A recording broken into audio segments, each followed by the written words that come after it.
I don't need, I will call him and say, oh, what do you think about Yes, this one? He's like, I'm not driving it, it doesn't matter to me, you get what you want.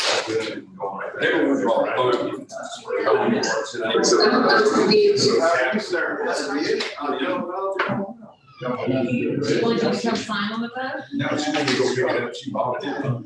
Oh, I didn't know, I didn't get time. I was working.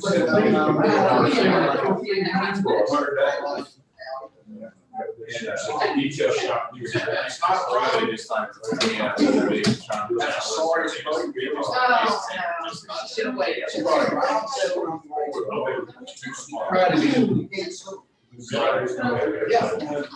printed her on. That's my thing. That's been so long.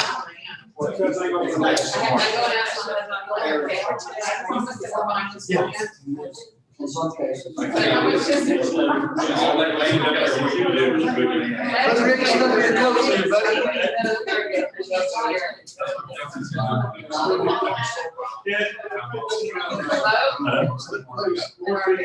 On the front row.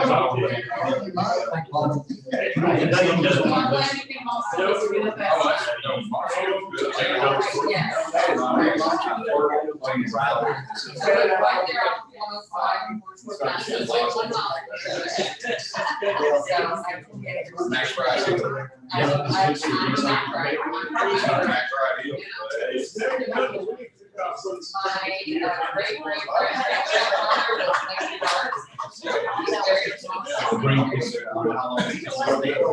Which I'm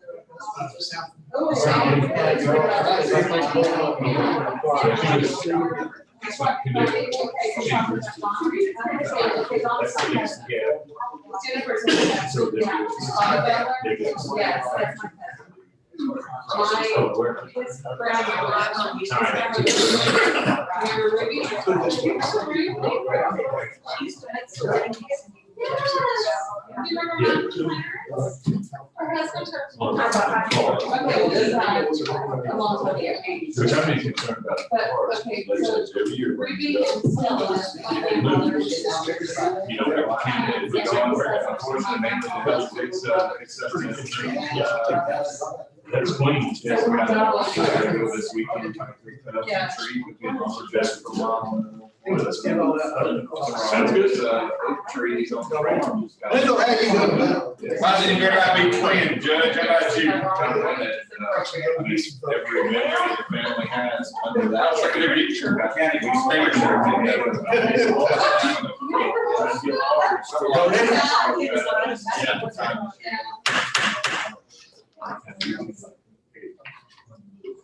All righty. Well, again, welcome everybody for the District Court Workshop for the County of Texas, October 13th, just a little after 10:30, 10:38 to be exact. And we have a review and abatement packet for Rail Logics, which pretty unique business and a pretty unique opportunity to at least move in the direction we've been trying to move in for the last 5 years. So tell you what, Ann, I know Ann Miller is here somewhere. Okay. Or Theo or Wendell, somebody want to come up and give us a rundown? I think Ann is going to lead our mess. And we'll just do the preamble with Ann, do the play-by-play as we get started, and then let's see what it looks like.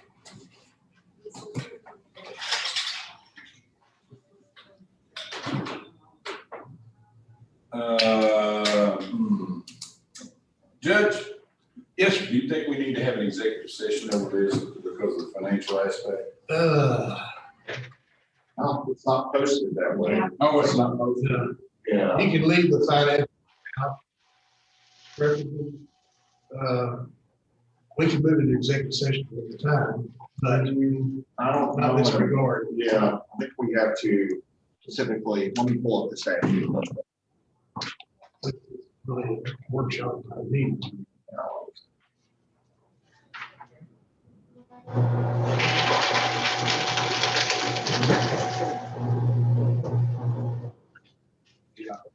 Like a bull in Santa Claus, baby. Shredded paper. Yeah.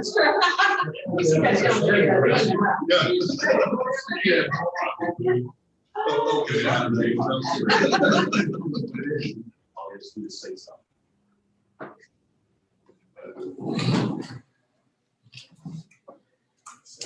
It'll give Matthew a few minutes.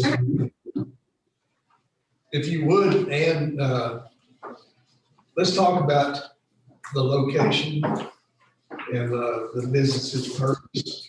Okay, We can start with that while Matthew does a little research for you. all right, Leon, can you hear me? Yeah, I hear you.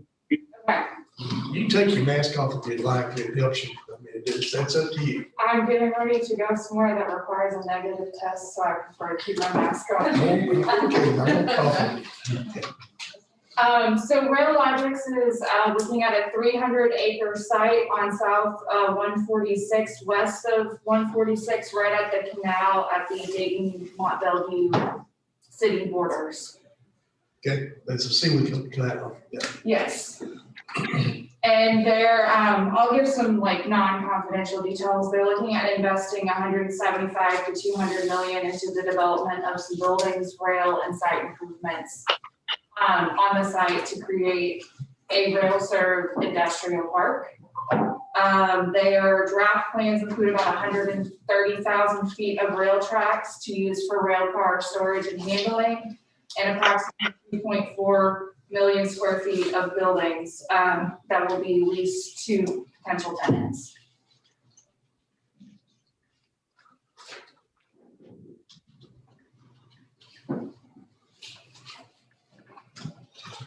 When you say potential tenants, they will own the facility outright, but just sublet. Most of them will be sublet. They will look at potentially selling some space, but typically they like to lease. Okay. Judge, I think this is the old Monica Lewinsky property. Monica Lewinsky. Yeah. I think, Is that a real name? yeah. Yeah. Did I get the last name? Yeah. Right there. You can tell where my mind is. That's right. It's okay. Yeah, that was at Rescue Concepts. Monica, Yeah, what was her? Lisinski, I think. Yeah. She had a rescue. Was it Liska? This guy. That's right. This guy. Boy, glad we got that one. That was what, Rescue Concepts or whatever it was called back in the old days? Yeah. So it's right there at the Seaway Canal, just north of the Seaway Canal. There's a metallic building there. I think it's fixing to probably go by. Yeah, it's not holding up good, they're tearing it down right now. Oh, Okay, no, That's a 300-acre piece, and that's a Yes, 300-acre parcel. 300 acres, yes. They'll have rail access on the backside, or coming into it directly. It will come into it directly, and they'll have about 130,000 feet of rail line that will be used to store cars, et cetera. Okay, that's on that south line Yes. by UP. Yes, and Highway 99 touches a corner of it. Your Honor, may I interrupt for just a minute so she can generate her machine? and we'll Sure. Get out of here. Yes, Okay. and Judge, it does not require written advance notice in the agenda. okay. So y'all, but it will require that y'all make a finding that y'all wish to deliberate the offer of a financial or other incentive to a business prospect under, the code. Can they do that in a workshop and not a regular meeting? I mean, under open meetings, I don't know what the difference between a workshop and a open meeting is. I mean, Okay. This is what- yeah, I mean, other than workshop yeah, exactly. Open meeting act applies to both of them. Workshop tends to imply that we're not going to vote on anything. And so I would encourage us not to vote, but we could. But we can't move the executive session. We can't do it. Yes. Listen, mostly what I want to do is get this out so anybody watching YouTube will understand what we're trying to accomplish, which would be, we already have properties in what we call the rail district. We go up in especially we're looking into entering into agreements with two companies there, hopefully more down the road. And I think also the City of Dayton, DCDC, and possibly the Dayton Independent School District with some type of either a abatement or an agreement. The main reason is to start the process of getting these properties built and getting the revenues to start flowing, and basically realizing a dream that was pretty much hatched out many years ago, but still slowly coming into fruition, that the rail district will become a potential extension of the Port of Houston. This Rail Logics group does have property in Chambers County. And what is the name of that, Mariport, if I'm not mistaken? Is Their that it? parent company does own the rail, yes. Yeah, okay. And it's pretty large, but nice thing for us is they run out of room. Is that pretty much it? Yes. Yeah. Thank you. Appreciate that, Theo, but we have plenty of room. Okay. So this would be 2.4 million square feet of warehousing. Okay, with rail storage and of course the rail access from UP line. And I understand the UP is adding a second line coming out of the current rail storage or rail yard area. So there'll be not just one old Goose Creek line that used to run down there, but now it'll be a second line that runs parallel with it. And that would serve Chambers County on south into the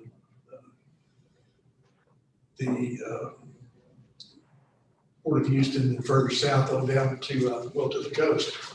So $175 to $200 million investment. We haven't talked about total employees because we're not really sure who's going to be leasing properties yet. But who will they be serving mostly? You know that I know Exxon owns properties right across the canal, and also they own properties that are in Liberty County, which would be contiguous to this property, if I'm not mistaken. Is that right, Theo? Yes, sir, and yes, to the north side of it, yes, sir. Okay. And they still have, what, about 800 acres there? Yes, sir. And we'd like to jumpstart them. with what, And I I know you were kind of asking kind of like the type of tenants, you know, if you kind of look at what's similar to what the Mariport has, you're not looking at trying to recreate the wheel here. I think you're gonna see a lot of similar uses, so I'm sure a lot of chemical blending would be an option. A lot of import, export, as you saw, they had, when we went on a visit, you know, they have on site, they have a Red Bull as well there, so, you know, it'd be stuff like that. I don't see them going way outside of what is their bread and butter. They will not be heavy industrial like Gulf Inland is focused on. It's gonna be your lighter industrial, just because that's the type of client they like to get. Well, one of their clients might be Exxon Plastics, and there could be the possibility they would be maybe palletizing some of those products for shipment out. Okay. All right. So we're not really sure how many total jobs it will create, but we probably look at it this way: with that much square footage, 2.4 million square feet of warehousing, you're going to look at a pretty good number of jobs. Okay. And will there be 3 structures or just 2 structures, or what do you think is on the plan thus far? Their layout includes 4 buildings, but that is subject to change based on who they have tenants for. Okay. And then how much storage for rail car? It's 130,000 feet, however that equates to store. Let's see. I'd say about 800 to 900 cars. Okay, has been the number that's been floated. But that, you know, again, that kind of goes back to need, you know, they might do some minor augmentation along with it. I would say 800 to 900 cars would be their target number. Okay. So would it be a safe assumption to say that this would be more of a gateway for us on the south end of the rail district? We already have a gateway on the north, so this would be a pretty good flag raise. Well, if I would also say another thing to keep in mind too, and you know, Ann alluded to it in the conversation is that the amount of traffic this is gonna create on the line itself, because just the nature of the logistics business requires a lot of rail cars to go up and down the line. So if we're looking at justification for rail realignment, this is the exact type of, development you want on the line to help move the needle. We need to move the needle. Okay.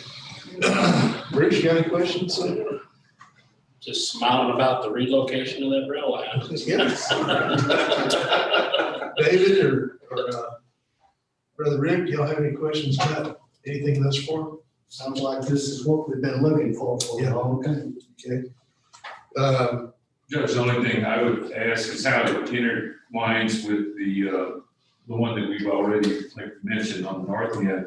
Is this, not competition to them, but kind of. I don't believe it's gonna be really competition. They're targeting different types of industries, so Yeah. they're not really in direct competition. Yeah. Now, AmeriPort is in direct competition with Gulf Inland just because of the size and the types of industries they were allowing there. Right. But this is, and we have actually, when we do get projects in, we approach both of them. And the larger, heavy industrial projects, Gulf Inland is in support of, and Railogix has said, this is not our ideal client. That's good. All right. So we're gonna go into any discussion on financials. I believe we need to have a motion and a second and a vote to move into executive session. Make a motion to go into executive session. That's under, economic, 5510870 economic incentive, negotiation. Got a motion from Bruce, second from Leon.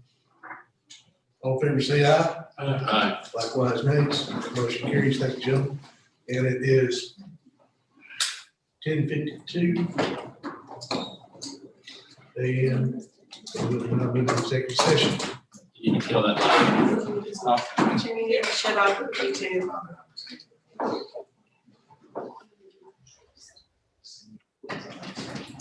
Now stop the live stream. Then leave the video, leave the video, leave the video. It's just muted.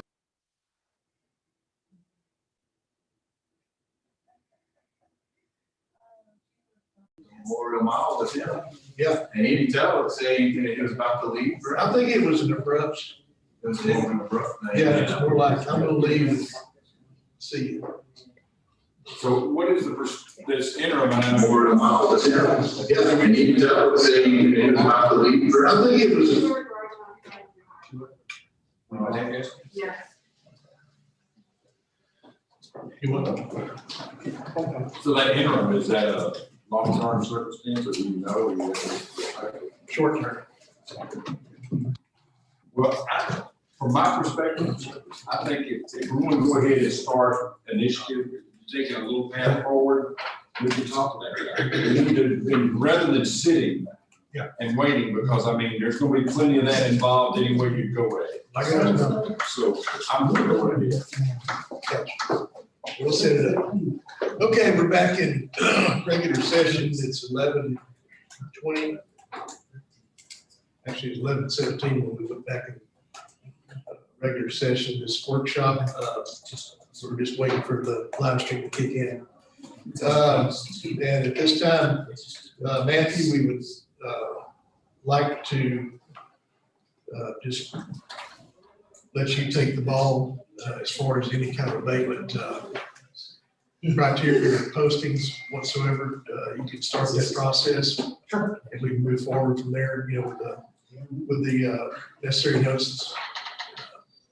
And then we'll have a vote at a later date